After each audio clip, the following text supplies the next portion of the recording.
Les damos la bienvenida a este resumen de la segunda temporada de El legado cinematográfico de Bigas Luna, un podcast cuya primera temporada se lanzaba en verano de 2020 y cuya segunda temporada, esta que resumimos a continuación, comenzaba en diciembre de 2021 con una entrevista que de hecho abre este breve resumen de unos 18 minutos aproximadamente. En este resumen hemos destacado algunos momentos, no necesariamente los mejores, eso siempre va a ser subjetivo, pero sí hemos intentado seleccionar momentos de las 20 entrevistas, los 20 episodios que componen esta segunda temporada, que cubran toda la filmografía de Bigas Luna, desde su primera película Tatuaje hasta la última, Didi Hollywood.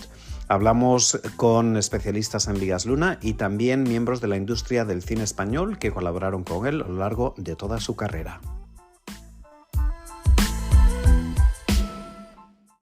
Un gran placer estar hoy con todos ustedes para presentar el libro Bigas Luna, el gran fabulador, sueños, obsesiones y algunas otras ibéricas perversiones, recién publicado en la editorial Laertes, en conversación con su autor, Gonzalo Pavés.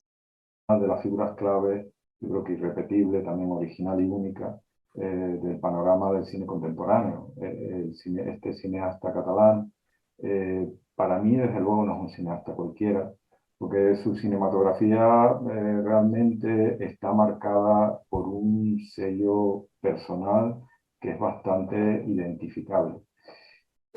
Y hoy estoy con el doctor Esteban Riambau. Tampoco es solamente un cineasta, es decir, él esta actividad artística la sigue desarrollando con la pintura, con las artes plásticas, con el diseño, con exposiciones y por lo tanto tiene un espectro bastante más amplio que lo que sería un cineasta convencional. Bueno, pues hoy tenemos el gran honor de contar con la presencia de Consol Tura, directora de casting de muchas de las películas de Bigas Luna. Piensa que Javier ya había hecho una participación en Las edades de Lulú, que es cuando lo conocimos. ¿Vale? Entonces, Bigas ya tenía claro que lo quería y lo teníamos que hacer una prueba también para ver si podía dar otro perfil de personaje. En el caso de Jordi Moya, pues se hizo un casting más abierto, pero es que él enseguida encajaba con el personaje. Y Penélope Cruz también la presentó Catrina Bayonas, que en aquel momento le hacía como de representante ya en sus inicios, y vimos que el trío este funcionaba de maravilla. Muchísimas gracias, Betty, por aceptar nuestra invitación. Queríamos empezar preguntándote si podrías compartir con nosotros algún recuerdo que tengas de tu padre en concreto en su faceta como director de cine. Bueno, a mí siempre me viene a la cabeza la preproducción de las películas. Él, desde que tenía la idea de que quería involucrarse en una película, a cómo contándola a los demás y tal, iba cogiendo forma y su capacidad de involucrar a un montón de gente para cada proyecto. Tenemos esta vez el honor de contar para nuestro podcast de hoy con el profesor emérito de la Universitat Autónoma de Barcelona, Román Guern.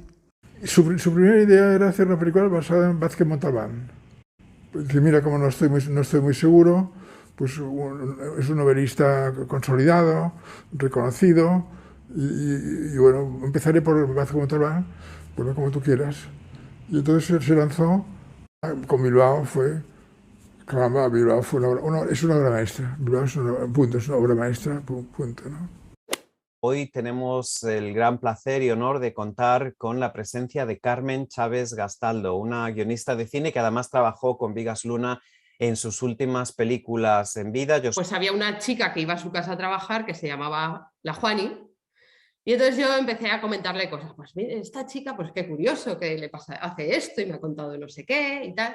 Entonces me dijo, ¿por qué no vas escribiendo cosas porque me parece interesante, ¿no? Eso que me cuentas. Y bueno, pues así surgió Yo soy la Juani, cuando acabé de consultarle notas y cosas que había escrito sobre el personaje, me dijo, ostras, tío, es que veo una película aquí. Yo creo que hay una película. Hoy tenemos a una invitada muy especial, Celia Orós. Hola, Celia. Hola, ¿qué tal?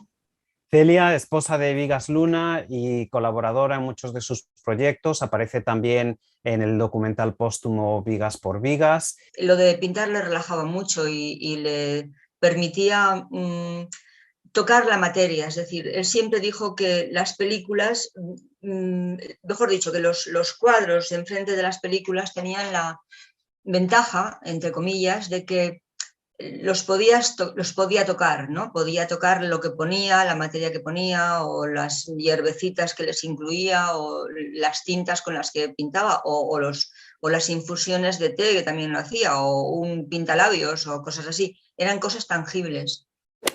Luego también en Volaverum también aparece la secuencia de los ortolans, de las cenas aquellas que comían estos pajaritos diminutos, que no encontrábamos por ningún sitio, y al final un amigo nos trajo no sé de dónde, hicimos todo el ritual. Hoy le damos la bienvenida al actor Abel Folk, que interpreta al padre de Tete en La Teta y la Luna. Empecemos con los orígenes. ¿Cuándo y cómo surgió el contacto con Vigas para filmar esta película, La Teta y la Luna? Era una época en que yo había hecho bastante cine y había hecho bastantes cosas, bueno, con mucha visibilidad aquí en Cataluña y tal, y en el cine en España. Y un día me llamó Vigas para proponerme esto, me llevó muy amablemente, me invitó a una comida en un restaurante estupendo de Barcelona. En los últimos 40 años de historia de cine tiene dos personajes que son un poco fundamentales, ¿no? Uno es Almodóvar y el otro es Vigas Luna. Creo que son los dos creadores cinematográficos con un universo más personal. Una entrevista que nos hace especial ilusión. Hoy tenemos con nosotros a Cuca Canals, coautora de los guiones de la trilogía ibérica. Creo que la primera vez que yo oí hablar de Jamón Jamón fue un día que Vigas me dijo: quiero escribir una historia de una chica que llora cuando pela las cebollas para hacer la tortilla de patatas. Y entonces cuando me dijo esto yo me quedé pero alucinada, ¿no? Pensé, chapó, ¿no? Alguien que quiera hacer una película sobre eso. Entonces a partir de aquí me empezó a hablar de los monegros y de Aragón, y creo que a partir de aquí empezó allá a forjarse la trilogía ibérica. Entonces me empezó a hablar de que además le gustaría hacer un retrato de la España profunda, que es Jamón Jamón. También me habló que también le encantaría hacer una historia de un chorizo, que es la historia de Huevos de Oro. Y bueno, y luego también me habló de que le gustaría mucho retratar el país que le había visto nacer, que era Cataluña. Hoy entrevistamos a las comisarias de la exposición 30 años de Jamón Jamón, que abre la semana que viene en Valladolid en el contexto de la Seminci. Bienvenidas Betty Vigas y Vicky Calavia. Era un autor polifacético, no solo cineasta, sino que tocaba todo tipo de artes plásticas. Y finalmente la recondujimos para hablar sobre la película. Finalmente la película, como bien ha dicho Betty, daba tanto de sí, ¿no? Sobre los iconos, los prototipos, sobre esa España que retrata tan brillantemente Vigas, que casi era, o sea, abarcaba para una sala tan grande como la sala de las francesas de Valladolid o la de la ciudad de Zaragoza. Esta vez tenemos la gran ocasión de contar con Ramón Espelt, el primer autor en haber publicado un libro sobre Vigas Luna. Entonces le propuse la idea de que en vez de hacer un libro al uso sobre película, ¿no? Y ya está, porque en aquel momento solo había hecho 6 películas, ¿no? Y le propuse conocer yo, que me facilitara él los documentos y dar a conocer todo lo que había hecho antes de llegar al cine y cómo este mundo se interrelacionaba con las películas, ¿no? Hoy tenemos el placer de contar con la presencia de Teresa Font, una de las montadoras más prestigiosas de la historia reciente del cine español. Bueno, pues que Vigas tenía una visión muy peculiar, ¿no? Él era como un pintor, era muy visual, entonces para él eran importantes un tipo de imágenes, sobre todo, por ejemplo, primeros planos de detalles. En el caso de Jamón Jamón son súper evidentes, ¿no? Como caen las perlas, como caen las aceitunas, como la bellota que lleva el personaje de Javier Bardem colgando, es decir, hay hay cosas que realmente para Vigas eran muy importantes. En cambio, secuencias de diálogo con los actores a veces daba la impresión que quería pasar por eso rápido, ¿no? O sea, que era una de las cosas que parecía que hacía muy difícil el montaje de la película. ¿Qué pasa? Pero esta era una forma de rodar de Vigas que se demuestra al final con el montaje que el material estaba ahí y que efectivamente no, había rodado muy bien, ¿no? Hoy tenemos el placer de hablar con uno de los mezcladores más importantes de la historia del cine español y catalán, Ricard Casals. Cuando todo era 35, que eran grandes bobinas, que llegaba una furgoneta con las bobinas y pesaba todo mucho, solo podían ver todos los sonidos cuando estaban montados en todas las máquinas y se iban haciendo premezclas y lo iban viendo. Lo demás estaba en la cabeza del montador.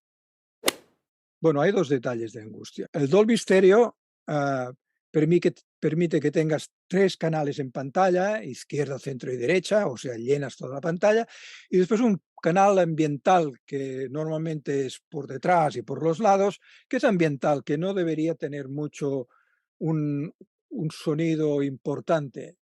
Pero Vigas quería que hay una proyección y las chicas hablan, las 2 niñas hablan y querían que se oyera por detrás. Eso está muy bien, pero el consultor de Dolby, que yo le pregunté, ¿esto es posible en Dolby Stereo?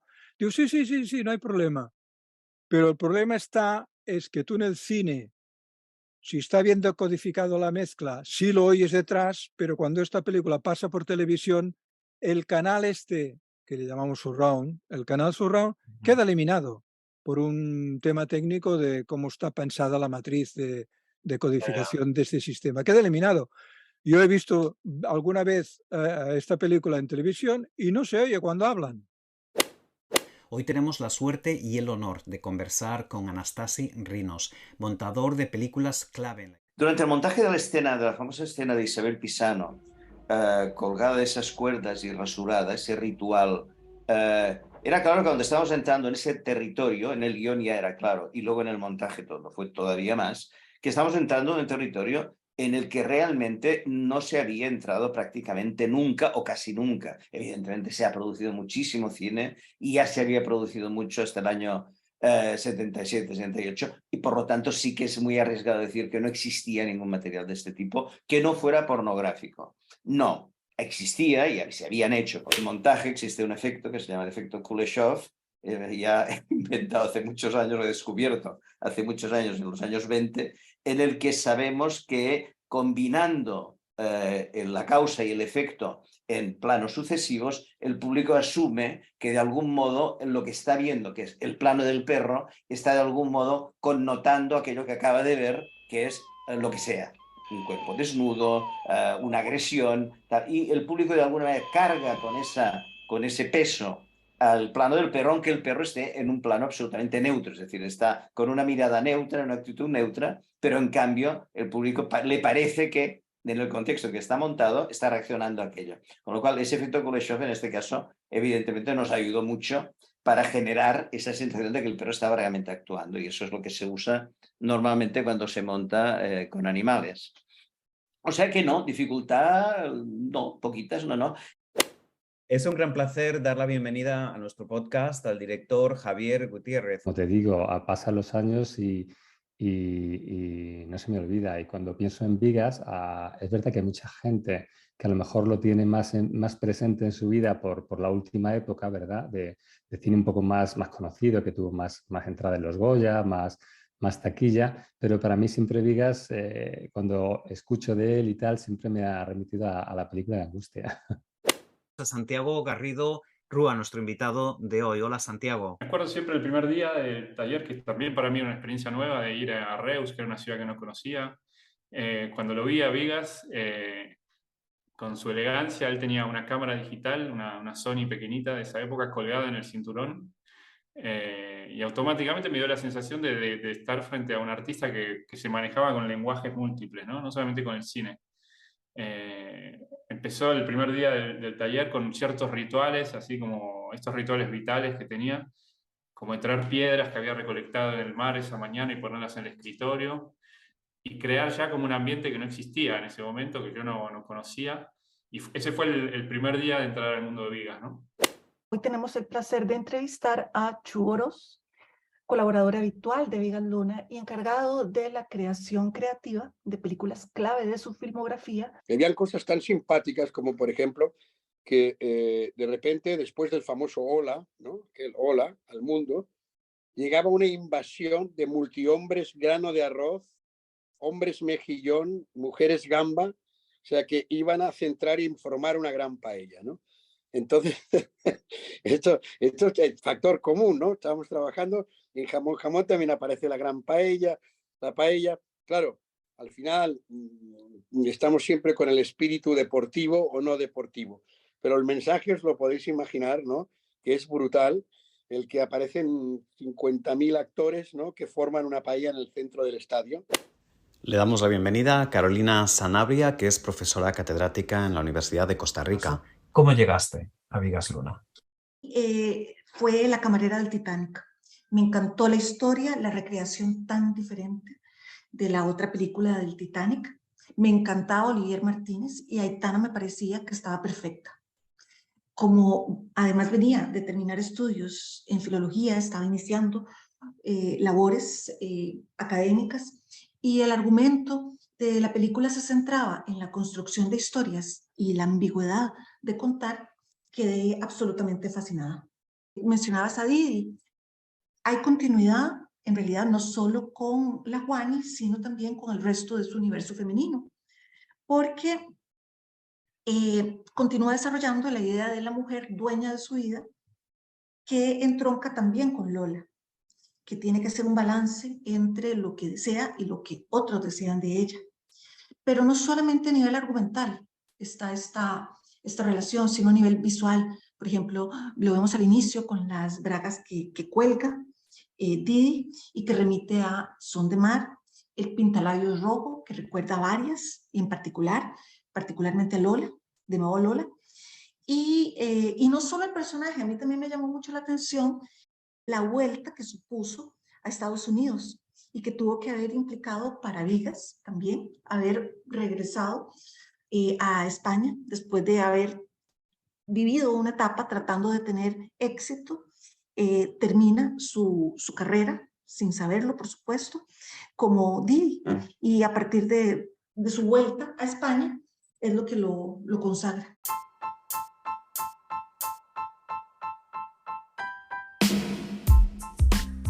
Pues con estas palabras de la profesora Carolina Sanabria de la Universidad de Costa Rica, copresentadora de este podcast, junto a quien les habla, Santiago Fouz Hernández de la Universidad de Durham, despedimos ahora sí esta segunda temporada del podcast. Una temporada que comenzaba el pasado diciembre de 2021 y se prolongó hasta junio de este año 2023. Si han disfrutado de estos extractos de los distintos episodios de nuestro podcast, no olviden que las 2 temporadas de 20 episodios cada uno están disponibles en donde quiera que escuchen sus podcasts, donde nos estén escuchando ahora. Les emplazamos a nuestra tercera temporada, una temporada que llegará antes de que termine este año 2023 con un formato distinto, un formato que estamos deseando compartir con todos ustedes, con más entrevistas y también otras sorpresas. Entre tanto, les emplazamos también al próximo Vigas Luna Tribute, que se celebrará en Londres en el próximo mes de septiembre, entre el 21 y el 24, en los cines Prince Charles, que está en el centro de Londres, en Leicester Square, y también en el cine Lumière, que está en South Kensington. Todos los detalles los pueden encontrar en nuestras redes sociales, Vigas Luna Tribute, en Instagram o en Threads. Estamos también en Twitter como Vigas Luna Homage y tenemos una página web, vigaslunatribute.info, donde pueden encontrar ya los enlaces a las entradas que ya están disponibles y a la venta. Les esperamos allí y si no, nos escuchamos de nuevo antes de que termine este año con la nueva temporada de Legado Cinematográfico de Vigas Luna. Muchísimas gracias por su atención.